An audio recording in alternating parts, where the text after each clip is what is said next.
नमस्कार विद्यार्थी मित्र, या अगोदरच्या तासामध्ये आपण पतपुरवठा सहकारी संस्था म्हणजे काय आणि या पतपुरवठा सहकारी संस्थांची वेगळ्या प्रकारची जी काही वैशिष्ट्ये सहकार तज्ञांना सांगितलेली आहेत, तर त्या वैशिष्ट्यांसंदर्भात सविस्तर अशा प्रकारची जी काही माहिती आहे तर माहिती आपण पाहिलेली की सभासदांच्या संपत्तीचा व आर्थिक स्थितीचा आधार न घेता सभासदाकडे जी काही तारण उपलब्ध असेल किंवा संपत्ती उपलब्ध असेल तर ती संपत्ती तारण म्हणून स्वीकारून त्याच्याशी बँकिंग व्यवहार करणारी संस्था म्हणजेच काय प्राथमिक पतपुरवठा सहकारी संस्था होय. किंवा शेती व्यवसायाचा विकास घडून यावा म्हणून शेतकऱ्यांना माफक व्याजदरानं कर्ज पुरवठा उपलब्ध करून देण्याचं कार्य जी संस्था पार पडत असते त्या संस्थेला काय म्हटलं जातं? प्राथमिक पतपुरवठा सहकारी संस्था असं म्हटलं जातं.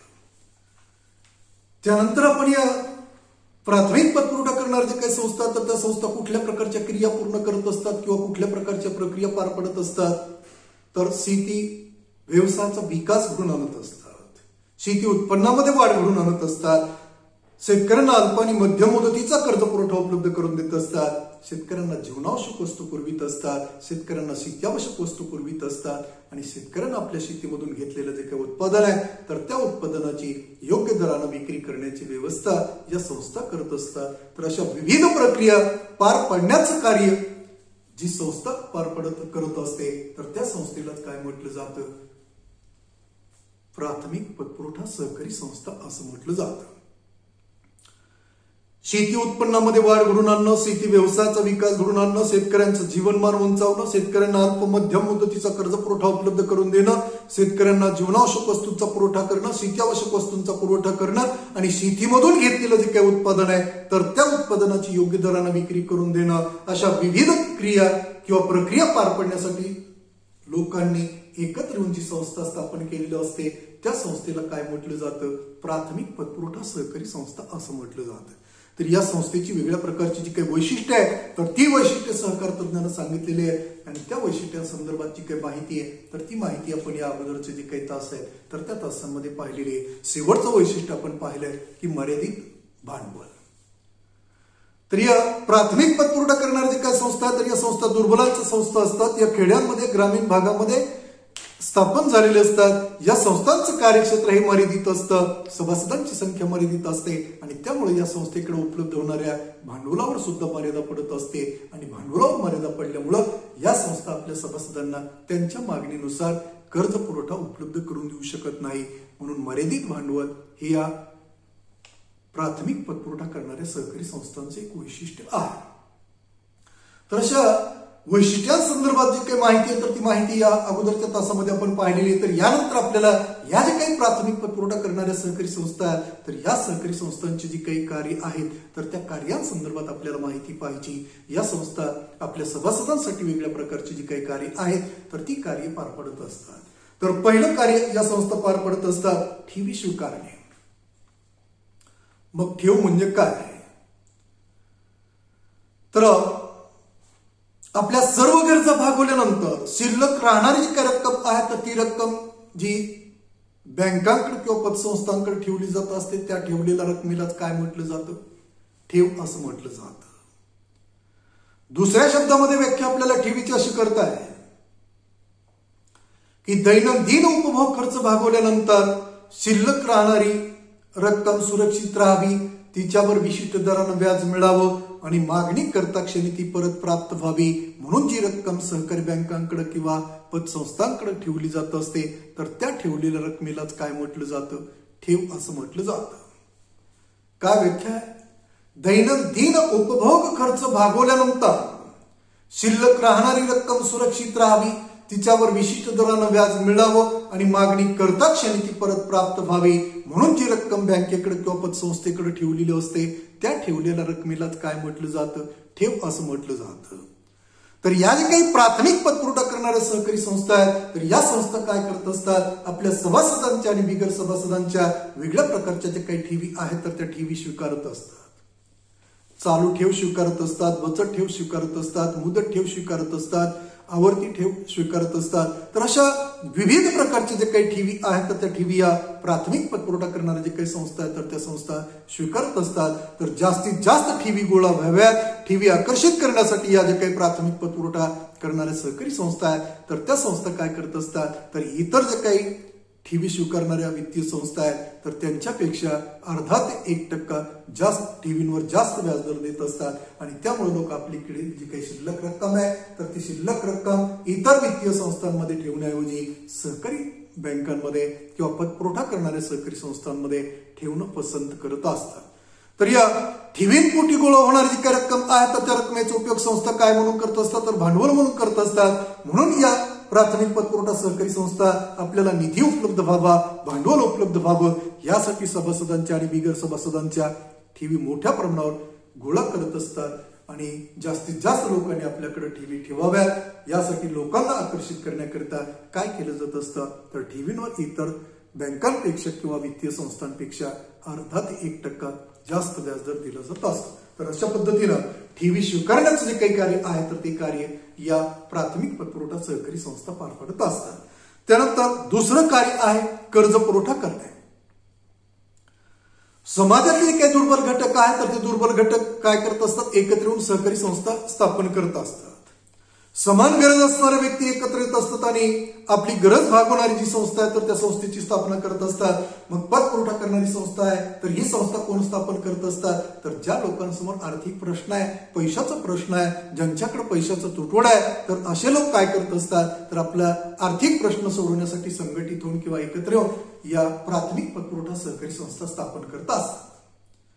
मग या प्राथमिक पतपुरवठा करणाऱ्या सहकारी संस्था जर स्थापन केल्या नाहीत तर या लोकांना, दुर्बल घटकांना आपला आर्थिक प्रश्न सोडवण्यासाठी कोणाकडे जावं लागतं, खाजगी सावकाराकडे जावं लागत असतं। खाजगी सावकाराचा मुख्य उद्देश नफा कमवणं असतो आणि नफा कमवण्यासाठी मग हा काय करत असतो सावकार, तर त्या कर्जावर रकमेवर जास्त व्याजदर करत असतो। त्यामुळं सर्वसामान्य जो काही दुर्बल घटक आहे तर त्या दुर्बल घटकाचं काय होत असतं, आर्थिक नुकसान होत असतं, आर्थिक लुटवणूक होत असते, फसवणूक होत असते।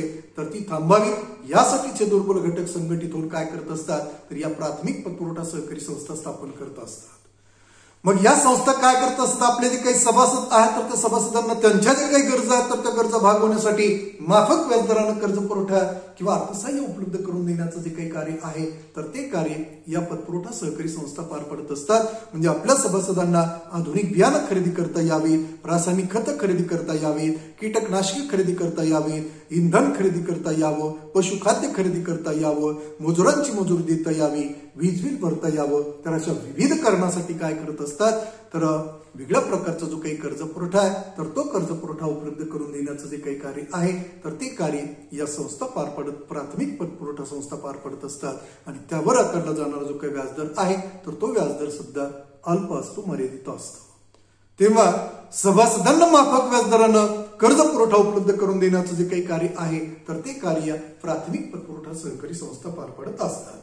त्यानंतर कर्ज वापरावर नियंत्रण वसुली। पुढचं या कार्य पतपुरवठा करणाऱ्या सहकारी संस्थांना कुठलं पार पाडावं लागत असतं, तर कर्ज वापरावर नियंत्रण ठेवण्याचं कार्य पार पाडावं लागत असतं। आणि कर्ज वसुली करण्यासंदर्भातले काही कार्य आहे तर ते कार्य सुद्धा या पतपुरवठा करणाऱ्या जे काही संस्था आहेत तर त्या संस्थांनाच पार पाडावं लागत असतं। ज्यावेळेस सभासद पतपुरवठा करणाऱ्या संस्थेकडून किंवा बँकेकडून कर्ज घेत असतो तर त्यावेळेस काय करावं लागत असतं, संस्थेकडे किंवा बँकेकडे कर्ज मागणीचा अर्ज सादर करावा लागत असतो। मग त्या अर्जामध्ये कर्ज कुठल्या कारणासाठी घेत आहे तर ते कारण नमूद करावं लागत असतं। उत्पादक कार्यासाठी कर्ज घेत आहे का अनुत्पादक कार्यासाठी कर्ज घेत आहे, म्हणजे उत्पादक कार्यासाठी म्हणजे विहीर खोदण्यासाठी, वीज पंप बसवण्यासाठी, पाईपलाईन करण्यासाठी, जमिनीचं सपाटीकरण, आधुनिक बियाणं, रासायनिक खतं, कीटकनाशके, अवजारे खरेदी करण्यासाठी कर्ज घेत आहे, किंवा दुभती जनावरं खरेदी करण्यासाठी कर्ज घेत आहे, किंवा कुक्कुटपालनाचा व्यवसाय करण्यासाठी कर्ज घेत आहे। म्हणजे अशा उत्पादक स्वरूपाची जी काही कार्य आहे तर त्या कार्यासाठी या पतसंस्था किंवा बँका काय करत असतात, आपल्या सभासदांना कर्ज पुरवठा उपलब्ध करून देत असतात। अनुत्पादक स्वरूपाची कार्य कुठली असतात, मुलामुलींची लग्न हे अनुत्पादक स्वरूपाचं कार्य, देवदेवतांचे कार्यक्रम किंवा धार्मिक विधी हे अनुत्पादक स्वरूपाचं कार्य, तर कारण अशा कार्यांवर जर घेतलेलं कर्ज खर्च केलं तर त्यापासून कुठल्याही प्रकारचं उत्पन्न मिळत नाही आणि उत्पन्न मिळाल्यामुळं घेतलेल्या कर्जाची परतफेड हे सभासद वेळेवर करू शकत नाही। तेव्हा कर्जाची परतफेड वेळेवर करता यावी यासाठी सभासदांना उत्पन्न मिळावं म्हणून या पतसंस्था किंवा बँका काय करत असतात तर आपल्या सभासदांना उत्पादक कार्यासाठी कर्ज पुरवठा किंवा अर्थसहाय्य उपलब्ध करून देत असतात। मग कर्ज घेताना कर्ज मागणीच्या अर्जामध्ये कर्ज कुठल्या कारणासाठी घेत आहे, उत्पादक कार्यासाठी घेत आहे आणि तेही कुठल्या प्रकारचं कार्य पार पाडलं जाणार आहे तर ते कार्य किंवा ते कारण नमूद करावं लागत असतं आणि मग सभासदाला कर्ज पुरवठा उपलब्ध करून दिल्यानंतर सभासद घेतलेल्या कारणासाठीच कर्जाचा वापर करत आहे किंवा नाही यावर नियंत्रण ठेवण्याचं कार्य सुद्धा कोणाला पार पाडावं लागत असतं तर या पतपुरवठा करणारी जी संस्था आहे तर त्या संस्थेला हे कार्य पार पाडावं लागत असतं। कारण या पतसंस्थेचं नियंत्रण असल्यामुळं निश्चितच सभासद काय करत असतो, ज्या कारणासाठी कर्ज घेतलेलं आहे त्याच कारणासाठी कर्जाचा वापर करत असतो आणि जर नियंत्रण नसेल तर निश्चितच इतर कारणासाठी घेतलेलं जे काही कर्ज आहे तर ते कर्ज वापरलं जात असतं। त्यानंतर सभासदाला दिलेलं जे काही कर्ज आहे तर ते कर्ज किती कालावधीमध्ये किती हप्त्यामध्ये परत करावं लागेल याचं नियोजन संस्था काय करत असते, आपल्या सभासदाला तयार करून देत असते आणि निश्चित करून दिलेल्या हप्त्यानुसार घेतलेलं जे काही कर्ज आहे तर ते कर्ज सभासदाला व्याजासह परत करावं लागत असतं। परंतु अनेक वेळा सभासद काय करत असतात, कर्ज घेताना अनेक वेळा त्या पतसंस्थेकडे येतील परंतु कर्ज घेतल्यानंतर कर्जाची परतफेड करण्याकडे काय करत असतात, दुर्लक्ष करत असतात। पुन्हा त्या पतसंस्थेकडे अनेक वेळा ते फिरकतच नाही आणि मग काय होतं, कर्ज थकबाकीमध्ये जातं आणि जर अशा अनेक सभासदांना कर्ज थकवलं तर पतसंस्थांसमोर खेळत्या भांडवलाचा प्रश्न निर्माण होत असतो आणि मग या पतसंस्था आपल्या इतर सभासदांना कर्ज पुरवठा किंवा अर्थसहाय्य उपलब्ध करून देऊ शकत नाही आणि मग भविष्य काळात या पतसंस्था दिवाळखोर बनण्याची शक्यता असते, तोट्यामध्ये जाण्याची शक्यता असते। आणि म्हणूनच सभासदाला दिलेलं जे काही कर्ज आहे तर ते कर्ज योग्य करण्यासाठी सभासदांना वापरावं, यासाठी त्या कर्ज वापरावर नियंत्रण ठेवण्याचं कार्य पतसंस्थेला पार पाडावं लागत असतं आणि सभासदाला दिलेलं जे काही कर्ज आहे तर ते कर्ज त्याच्याकडून वेळेत कशा प्रकारे वसूल होईल तर यासाठी सुद्धा या प्राथमिक पतपुरवठा करणारे जे काही संस्था आहे तर त्या संस्थांनी प्रयत्न करणं आवश्यक असतं, महत्वाचं असतं। म्हणजे कर्ज वसुलीकडे सुद्धा म्हणजे कर्ज पुरवठ्याप्रमाणेच कर्ज वसुलीकडे सुद्धा काय करणं आवश्यक आहे तर या पतपुरवठा करणारे जे काही संस्था आहेत तर त्या संस्थांनी विशेष अशा प्रकारचं जे काही लक्ष आहे तर ते लक्ष देणं आवश्यक आहे। जास्तीत जास्त कर्ज वसुली होईल यासाठी वेगळ्या प्रकारचे उपक्रम आहेत तर ते उपक्रम संस्थांनी राबवणं आवश्यक आहे। वेळेवर कर्ज फेड करणाऱ्या सभासदांना कर्जामध्ये काही सबसिडी किंवा सूट देणं आवश्यक आहे। वेळेवर कर्ज फेड करणाऱ्या सभासदांचे मेळावे आयोजित करून त्या वेळेवर कर्ज फेड करणाऱ्या सभासदांचे सर्वांसमोर सत्कार करणं आवश्यक आहे। तर अशा पद्धतीनं जर वेगळे उपक्रम राबवले तर निश्चित सभासद काय करत असतात, घेतलेलं जे काही कर्ज आहे तर ते कर्ज वेळेवर परत करण्याचा प्रयत्न करत असतात। तेव्हा या प्राथमिक पतपुरवठा करणारे जे काही संस्था आहेत तर त्या संस्थांनी कुठलं कार्य पार पाडायचं असतं तर सभासदांना दिलेलं जे काही कर्ज आहे तर त्या कर्जाचा सभासद योग्य करण्यासाठी वापर करतात किंवा नाही यावर नियंत्रण ठेवायचं असतं आणि दिलेलं कर्ज जास्तीत जास्त वसूल कसं होईल तर यासाठी या प्राथमिक पतपुरवठा करणारे जे काही संस्था आहे तर त्या संस्थांनी नेहमी प्रयत्नशील राहणं आवश्यक असतं, महत्वाचं असतं। त्यानंतर पुढचं कार्य आहे भांडवल निर्मिती। प्रत्येक सहकारी संस्थेला भांडवलाची आवश्यकता असते, गरज असते, परंतु भांडवला संदर्भातील जी काही गरज आहे तर ती गरज वेगवेगळ्या प्रकारची असते। म्हणजे वेगवेगळ्या संस्थांची वेगवेगळी गरज असते। संस्था कुठल्या प्रकारचा व्यवसाय करत आहे, कुठल्या प्रकारचं कार्य पार पाडत आहे तर त्या कार्यावरून त्या व्यवसायावरून त्या संस्थेची भांडवला संदर्भातील जी काही गरज आहे तर ती गरज स्पष्ट होत असते, निदर्शनास येत असते। संस्था फक्त सभासदांना सेवा पुरवण्याचं कार्य पार पडत असेल तर त्यावेळेस त्या सहकारी संस्थेला कमी भांडवल असलं तरी चालतं। संस्था वस्तू पुरवण्याचं कार्य पार पडत असेल तर त्यावेळेस त्या संस्थेला थोडं जास्त भांडवल आवश्यक असतं आणि जर संस्था सभासदांना रोख रकमेच्या स्वरूपात कर्ज पुरवठा उपलब्ध करून देण्याचा व्यवसाय करत असेल किंवा कार्य पार पडत असेल तर त्या सहकारी संस्थेला प्रचंड भांडवलाची आवश्यकता असते। तर अशा पद्धतीनं म्हणजे संस्थेची भांडवला संदर्भातील जी काही गरज आहे तर ती गरज त्या संस्थेचा आकारमान, त्या संस्थेचा व्यवसाय यावरून स्पष्ट होत असतं। संस्था लहान आकाराची असेल, संस्था सेवा पुरवणारी असेल तर कमी भांडवल संस्था मध्यम आकाराची असेल, वस्तू पुरवणारी असेल तर थोडं जास्त भांडवल, आणि संस्था विशाल आकाराची असेल आणि त्या सहकारी संस्थेचं जे काही कार्य आहे तर ते कार्य पार पाडण्यासाठी वेगळ्या प्रकारची यंत्रसामुग्री आवश्यक असेल, म्हणजे ज्या प्रक्रिया सहकारी संस्था असतात तर या विशाल आकाराच्या संस्था असतात, तर त्यामुळे या संस्थांना थोडं जास्त भांडवल आवश्यक असतं. आणि ज्या संस्था प्रत्यक्षात सभासदांना रोख रकमेच्या स्वरूपात कर्ज पुरवठा उपलब्ध करून देण्याचं कार्य पार पडत असतात तर या संस्थांना प्रचंड भांडवलाची गरज असते, आवश्यकता असते. मग आपली भांडवलासंदर्भातील गरज भागवण्यासाठी संस्था काय करत असतात? दोन मार्गाने भांडवलाची उभारणी करत असतात. एक अंतर्गत मार्ग आणि दुसरा बहिर्गत मार्ग. अंतर्गत मार्गामध्ये वेगळ्या साधनांचा अवलंब करत असतात आणि बहिर्गत मार्गामध्ये वेगळ्या साधनांचा अवलंब करत असतात. अंतर्गत मार्गाद्वारे उभारलेलं भांडवल हे संस्थेच्या मालकी हक्काचं भांडवल असतं. ते बिगर व्याजी अनेक वेळा संस्थेला प्राप्त होत असतं आणि सहजासहजी प्राप्त होत असतं. म्हणून अंतर्गत मार्गाद्वारे जी साधनं आहेत तर त्या साधनांच्या साह्यानं प्रचंड भांडवल उभारणी करणं संस्थेच्या हिताचं असतं. बहिर्गत मार्गाद्वारे उभारलेलं भांडवल हे कर्जाऊ स्वरूपाचं भांडवल असतं. त्यावर विशिष्ट दरानं संस्थेला व्याज द्यावं लागत असतं आणि एका विशिष्ट कालावधीच्या आत किंवा कालावधीनंतर ती जी काही रक्कम आहे तर ती रक्कम संस्थेला काय करावी लागत असते? परत करावी लागत असते.